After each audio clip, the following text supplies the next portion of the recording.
My parents ignored my urgent calls from the hospital because my sister was having a meltdown over colors. So I had my lawyer visit me in the ICU, and when they finally graced me with their presence, they discovered the true cost of their neglect. The fluorescent lights above me flickered as my vision started to blur. I gripped the podium tighter, trying to steady myself as 40 pairs of eyes stared back at me from the conference room. Something was wrong, terribly wrong, and as you can see from the Q3 projections, my voice wavered. The PowerPoint slides began to swim together, transforming into a kaleidoscope of meaningless colors. My heart wasn't just racing, it was trying to escape my chest entirely. I'm Sophia, and I was dying in the middle of the most important presentation of my career. Ms. Wells, are you all right? Someone asked from the back row. I opened my mouth to respond, but nothing came out. The room tilted sideways, and suddenly I was watching the ceiling panel spin above me as my body crumpled to the floor. Voices erupted around me. Call 911. Is she breathing? Clear the room. My assistant Sarah's face appeared above me, her mascara already starting to run. Sophia, stay with us. The ambulance is coming.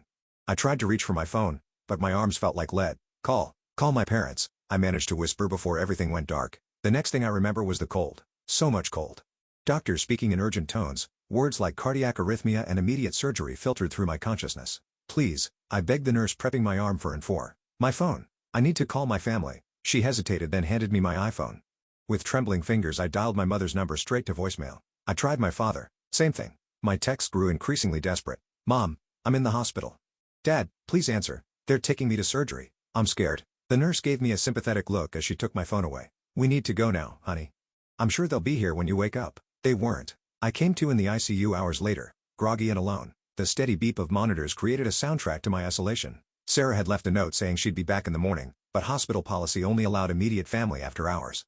Immediate family. What a joke. At 3 a.m., a night nurse came to check my vitals. She had kind eyes and a gentle touch as she adjusted my four. Your mother left a voicemail earlier, she said, reaching for my phone. Would you like to hear it? I nodded, hope briefly flickering in my chest. Hi, sweetie. We got your messages, but we can't come right now. Hazel is having an absolute crisis over the color they painted her new apartment. She's inconsolable. You know how she gets. We'll try to stop by tomorrow if she's feeling better. Love you. The nurse's face said it all.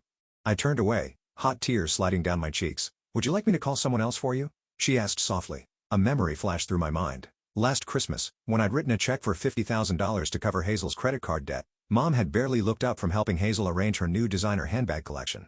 Thanks, Sophie. You're such a good sister. Good sister. Good daughter. Good ATM. I wiped my eyes and looked at the nurse. Actually, yes. Could you hand me my phone? I need to call my lawyer. She passed me the phone, concern evident in her expression. My hands were steady now as I scrolled through my contacts and pressed call. Derek, it's Sophia. I know it's late, but I need you. Bring the papers, all of them. Yes, I'm sure. I'm in the ICU at Mount Sinai. I paused, listening to his response. No, my family isn't here. That's exactly why I'm calling. After hanging up, I stared at the ceiling, my heart monitor beeping in rhythm with my resolve. I'd almost died today, and my sister's paint color crisis had taken precedence. 20 years of similar moments crashed over me like a wave. Hazel's tantrums at my college graduation, my parents missing my company's launch party because Hazel had a bad date, the countless times I'd cleaned up her messes while my own achievements collected dust. My phone buzzed, a notification from Instagram. Hazel had just posted a selfie with our parents, all three of them huddled around paint swatches. The caption read, "Worst day ever. Thank God for family support. Shiro blessed. Shirad family. Shirad crisis." I clicked off my phone and closed my eyes, feeling something hard and cold crystallize in my chest. It wasn't my heart this time. It was determination. Tomorrow, Derek would help me start dismantling everything I'd built for them. And for the first time in my life, I wouldn't feel guilty about it. Derek arrived at 9 a.m. sharp, his leather briefcase bulging with documents. He took one look at me, hooked up to monitors and still pale from surgery, and his professional demeanor cracked. Jesus, Sophia, you look like hell. Thanks. Always knew I could count on you for honesty. I managed a weak smile. Did you bring everything? He pulled up a chair and started laying out papers on my bedside table. Everything you asked for. But are you sure about this? It's aggressive. My heart literally stopped yesterday, and my family was too busy picking paint swatches to care. I'd say aggressive is exactly what this situation calls for. Derek nodded, his jaw tightening. We've been friends since college, and he'd witnessed plenty of my family's behavior over the years. All right, let's start with the will changes. For the next hour, we methodically worked through the documents. My signature grew steadier with each page, like my hand knew this was right, even if my heart ached. So that's your parents removed as beneficiaries, Derek said, shuffling papers. Next is revoking their access to your accounts, the ones you've been using to support Hazel's lifestyle. A memory surfaced last summer, standing in my parents' kitchen, holding Hazel's latest credit card statement. It's only $70,000 this time, Mom had said, not looking up from her magazine. You know how hard things have been for her since that breakup. Do it. I told Derek. All of it. He pulled out another stack of papers. And the vacation house? List it. Today if possible. Your parents spend every summer there. Not anymore. My phone buzzed. A text from Mom. Hazel picked the perfect shade of sage. Crisis averted. How are you feeling, sweetie? I showed it to Derek, who let out a low whistle. That's something else. Watch this, I said, opening the family group chat. My fingers flew across the keyboard. Still in ICU after emergency heart surgery. Thanks for asking. Glad Hazel's walls are sage instead of seafoam. Definitely worth missing your daughter's near-death experience. For Derek raised an eyebrow. Poking the bear? More like waking it up. They've been hibernating in their bubble of denial for too long. My phone immediately erupted with notifications. Mom, don't be dramatic, Sophie. The doctor said you're stable. Dad, we'll visit soon, princess. Hazel. OMG. Why are you trying to make my apartment crisis about you? I turned my phone face down. Keep going with the papers, Derek. By noon, we drafted everything needed to legally separate my finances from my family's parasitic attachment. Derek was packing up when my friend Camilla burst in, carrying real coffee and looking murderous. I just saw Hazel's Instagram story, she announced, handing me the coffee. She's doing a full home renovation reveal, tagged at Keeler Blessed Charler New Beginnings, family support, not a single mention that her sister almost died yesterday. Of course not, I said, taking a sip. That would require acknowledging someone else's existence. I've got the papers ready to file, Derek said, standing, but I'll hold them until tomorrow. Give you time to think it through. I shook my head. File them now. I've had 38 years to think it through. After they left, I scrolled through my phone. Hazel had posted again, a boomerang of her twirling in her newly painted living room. Mom and Dad were in the background, applauding. The caption read, "Sometimes it takes a village. So grateful for parents who drop everything to help in a crisis. Blessed Inkjet Paint Day, chic family first." My fingers hovered over the comment button. Instead, I opened my email and composed a message to my entire contact list. Dear friends and colleagues, I'm currently in the ICU at Mount Sinai following emergency heart surgery. While I'm stable now, it was a close call. I'm sharing this not for sympathy, but for transparency about why I'll be out of office for a while. I'm also sharing because yesterday, I learned something valuable about family. Sometimes the ones who should be there aren't, and sometimes that's the wake-up call you need. Best, Sophia. I hit send, then turned off my phone. Let him deal with the fallout of their choices being made public. I was done covering for them. A nurse came in to check my vitals, glancing at the papers Derek had left behind. Big decisions today? Life-changing ones, I replied. Your heart rate's much stronger, she noted, checking the monitor. I looked out the window at the Manhattan skyline, feeling lighter than I had in years. Yeah, I said.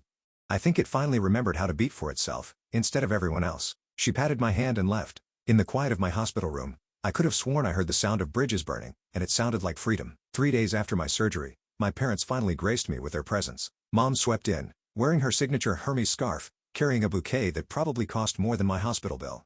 Dad trailed behind, looking uncomfortable in the sterile environment. "Oh, darling," Mom exclaimed, as if we were meeting for lunch rather than visiting her daughter post-cardiac event. "These fluorescent lights are absolutely brutal on your complexion." "Nearly dying tends to do that," I replied flatly. Dad cleared his throat. "Now, princess. No need for that tone. We're here now." 3 days later, Mom arranged the flowers, filling the silence with chatter. Hazel wanted to come, but she's still dealing with the contractor. Such a nightmare. They completely botched the crown molding. She's been crying all morning. I pressed the morphine button on my four, not for pain, but for patience. "Where is Hazel anyway?" Dad asked, looking around as if she might materialize from behind the curtain. "Probably posting about her crown molding crisis on Instagram," I said. "Did you know her story about paint swatches got more attention than my emergency surgery announcement?" Mom's hands stilled on the flowers. "Sophia, please. You know how sensitive she is. She's been absolutely beside herself about your situation." "My situation?" I repeated. "You mean my heart stopping?" A knock at the door saved them from responding.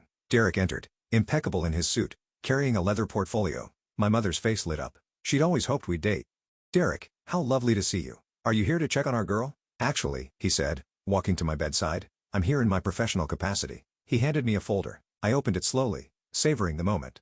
"Mom, Dad, you remember Derek's my lawyer, right?" The color drained from my mother's face. Dad's forced smile flickered. "These are copies of documents I filed yesterday," I continued, my voice steady. "I've removed you both from my will, revoked your access to all my accounts, and listed the vacation house in Florida for sale."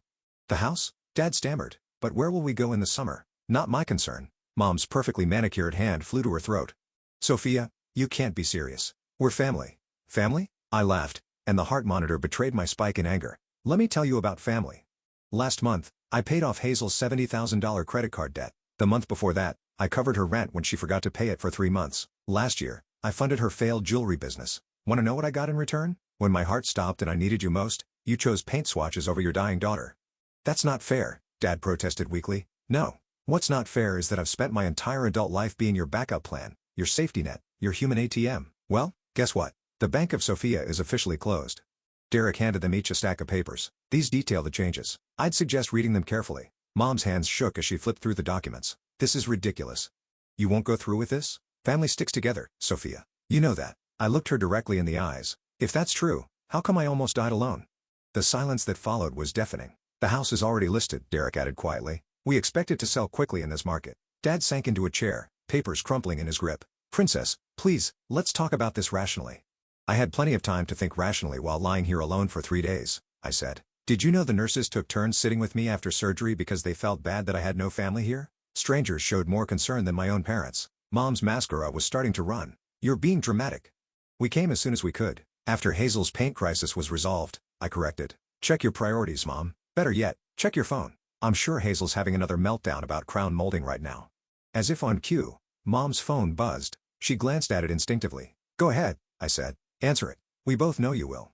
She stood, smoothing her skirt with trembling hands. This isn't over, Sophia. You're upset. You're not thinking clearly. We'll discuss this when you're feeling better.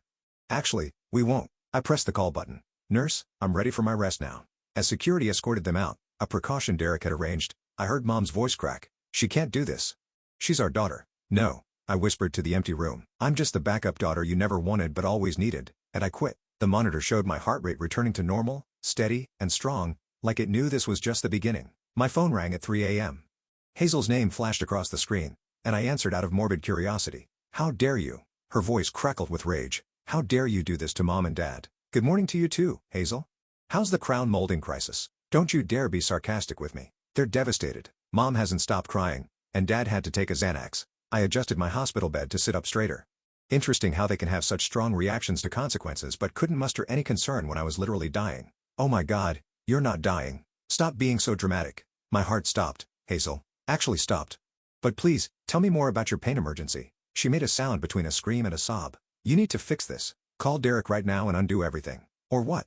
Or, she sputtered, or I'll never speak to you again. I laughed, genuinely laughed, for the first time in days. Is that supposed to be a threat? The line went quiet for a moment. When Hazel spoke again, her voice had that familiar manipulative tremor, the one that usually preceded getting her way.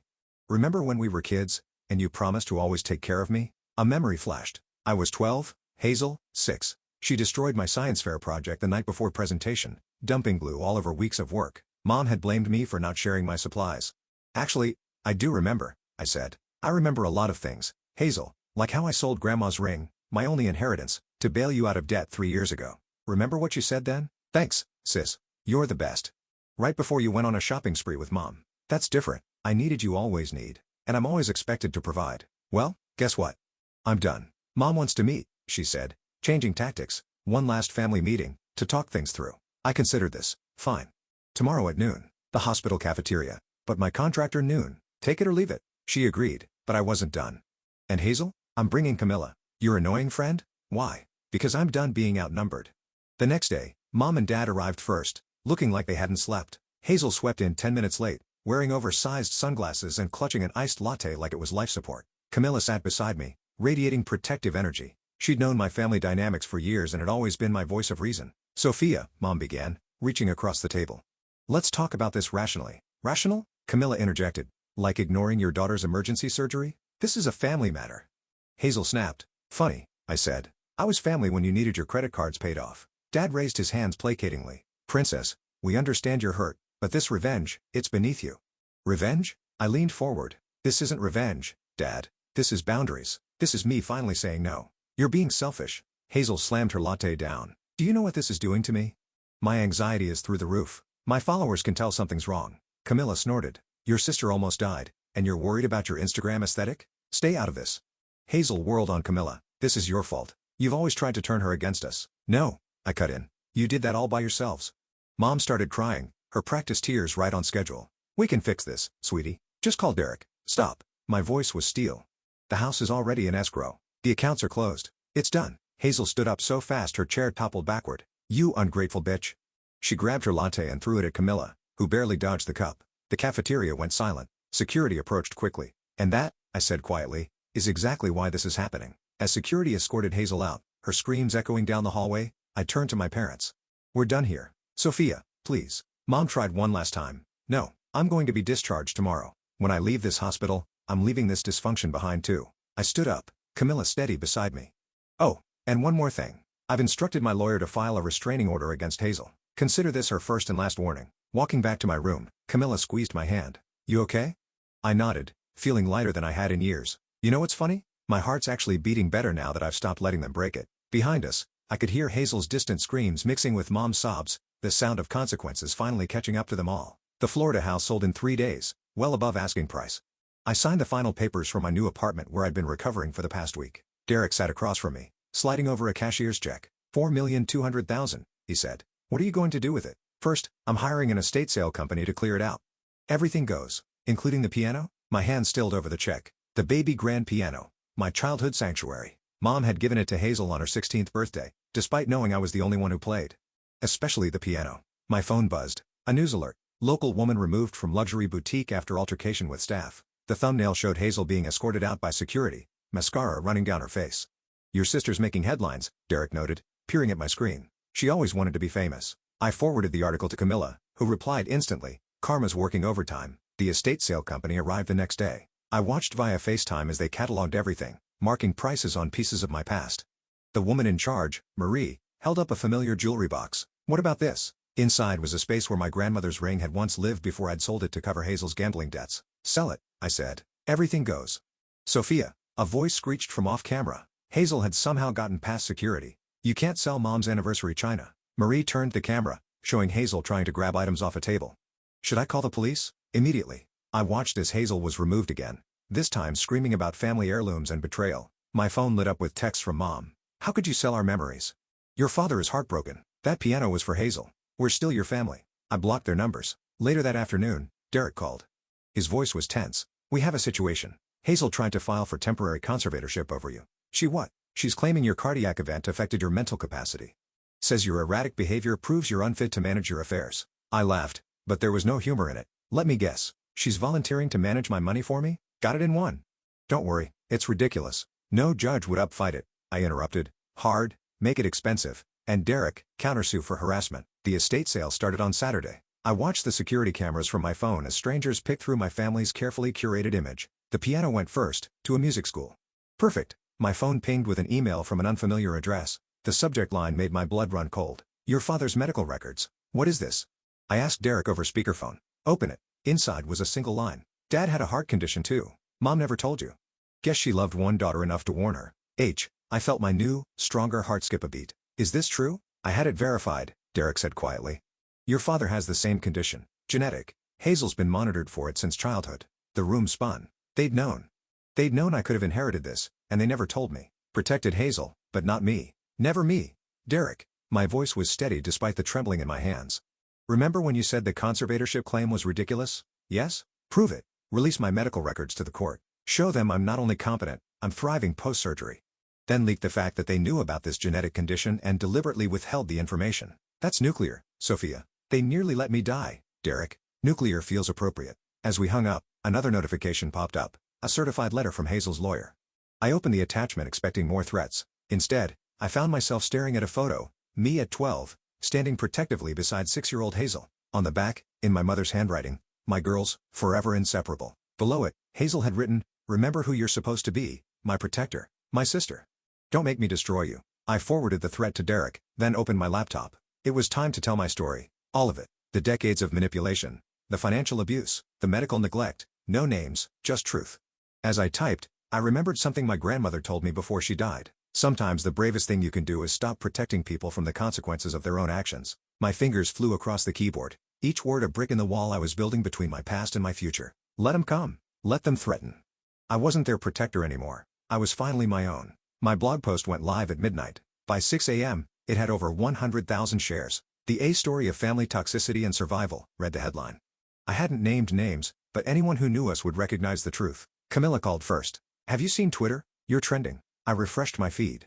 Thousands of comments, most from people sharing similar stories of family dysfunction. The phrase golden child syndrome was everywhere. Your mother's country club friends are having a field day, Camilla continued. Apparently, she had to leave her tennis match early because everyone was whispering. My phone buzzed. Nicholas, Hazel's on again, off again boyfriend. Your sister's losing it, he said without preamble. She's been screaming for hours, throwing things. I can't handle this anymore. Not my problem. She says you're lying about everything, that you're just jealous of her. I laughed. Ask her about Dad's heart condition. Ask her why they never told me I could die from the same thing that almost killed me last month. Silence.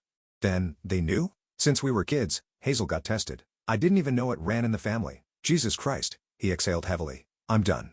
Tell Derek I'll testify about her behavior if he needs me to. By noon, the story had made local news. Prominent Families' Dirty Laundry aired a tale of medical neglect and financial abuse. They didn't use our names, but they didn't need to.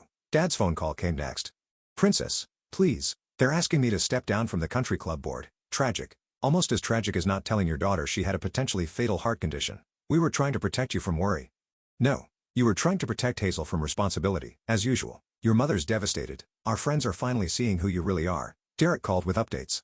Hazel's conservatorship attempt was thrown out. The judge actually laughed. But there's more. She sent a cease and desist letter claiming your blog post caused her irreparable trauma. Perfect. Counter with the medical records. Already did. Her lawyer withdrew the letter in under an hour. I was reviewing transfer paperwork for my assets when my email pinged. A message from Nicholas. Thought you should see this. She doesn't know I recorded it. The attached video showed Hazel in her apartment, raging at our parents. Fix this. Make her stop. I can't take people looking at me like this. Do something. Mom's voice. Darling, we're trying. But try harder. I'm the one who matters. I'm your real daughter. The video cut off. I forwarded it to Derek with one word. Leverage. My phone lit up with a text from an unknown number. A photo of my grandmother's ring. The one I'd sold to help Hazel. Missing something? The text read, "Who is this?" I typed back, "Someone who bought it from the pawn shop. Want it back? Meet me." I blocked the number and called Derek. "They're getting desperate." "Good," he said, "because I just filed the harassment suit." "And, Sophia? The ring thing? That was amateur hour. I bought your grandmother's ring back months ago. It's in my safe." Tears pricked my eyes.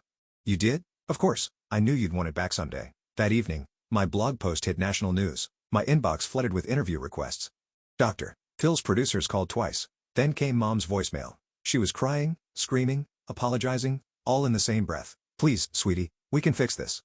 Tell everyone you were confused. Say you made it up. We're your family." I played it for Camilla over wine. "Wow," she said. "She actually sounds sincere." She's not. Listen carefully. She's not saying she's sorry for what they did. She's sorry they got caught. My phone buzzed again. A news alert. Local socialite has public meltdown at charity gala. The photo showed Hazel being escorted out again. "Your sister's really committing to this spiral," Camilla observed. "She's never faced consequences before. She doesn't know how." I opened my laptop and began typing again. Not another blog post. This time, it was an email to my realtor. Subject line, "Looking for properties in California." "Running away?" Camilla asked, reading over my shoulder. "No," I replied, thinking of the grandmother's ring waiting in Derek's safe, running towards something better. As if on cue, Mom's number flashed on my phone.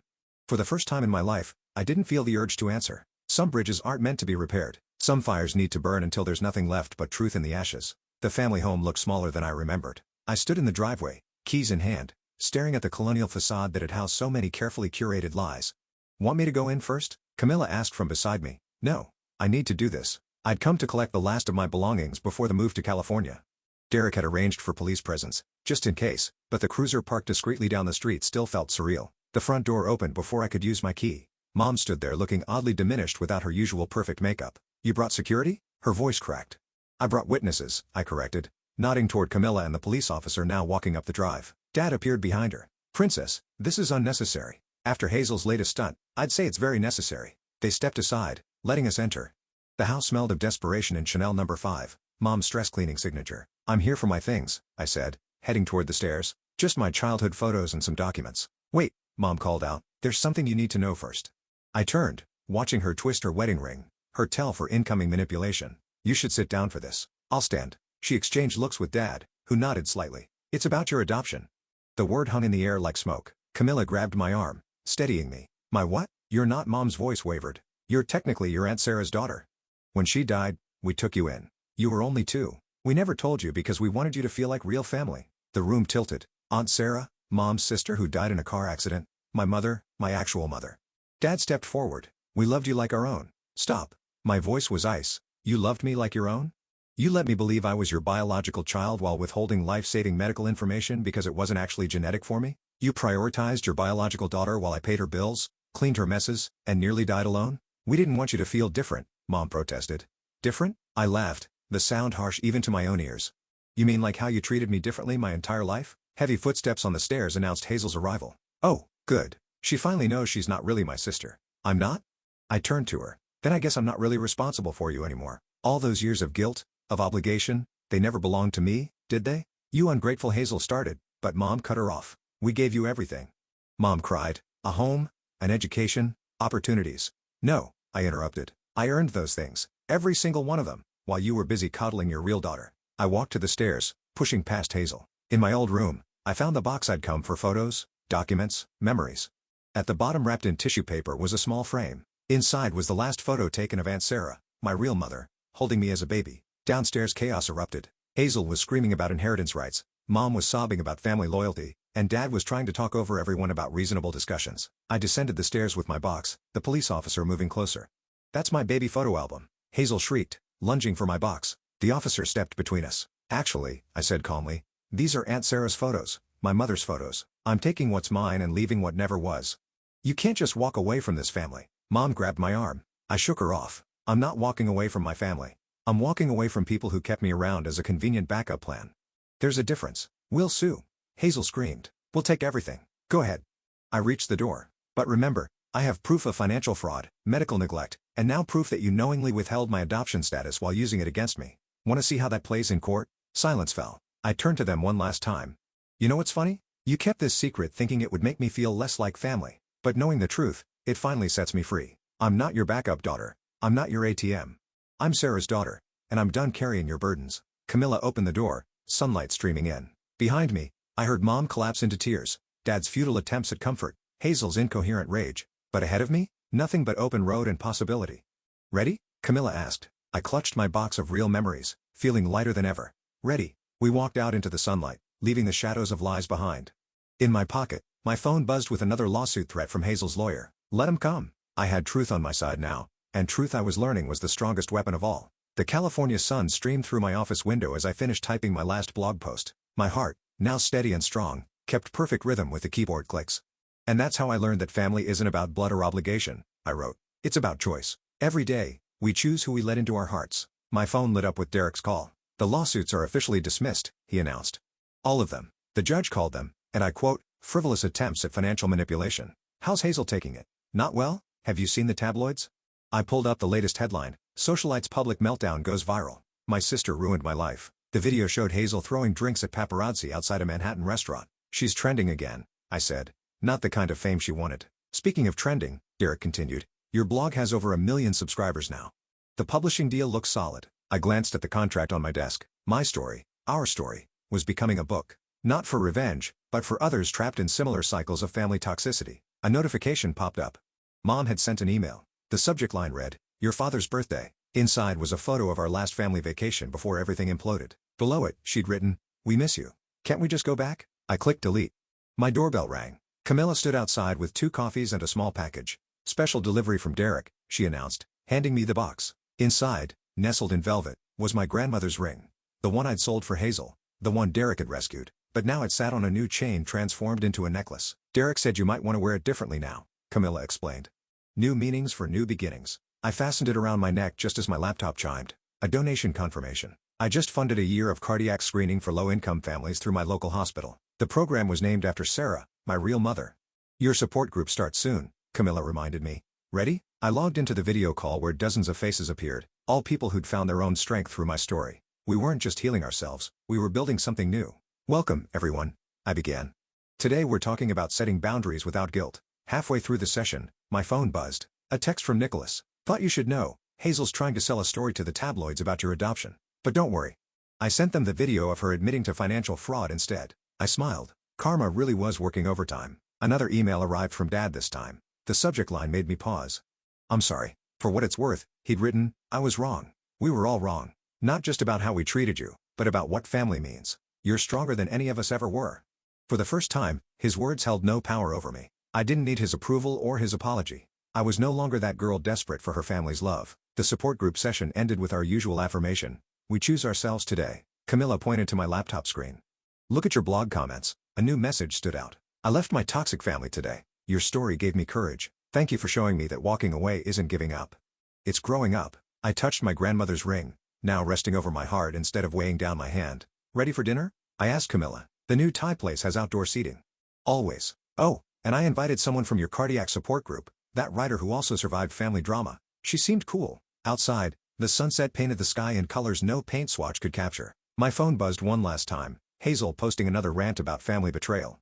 I turned off notifications and smiled at Camilla. You know what? I think I'm finally done carrying their stories. It's time to live my own. We walked toward the restaurant, my grandmother's ring catching the last rays of sunlight. Behind us, a stream of comments flowed on my blog post. You helped me find my voice. I'm choosing myself today. Thank you for showing us the way out. Revenge had brought me here, but it wasn't what kept me standing. That came from something stronger, the power of choosing myself, of building a life where love didn't require sacrifice. My heart beat steady and true, no longer racing to please others or breaking under the weight of unwanted obligations. This was freedom. This was peace, and it tasted sweeter than any revenge ever could.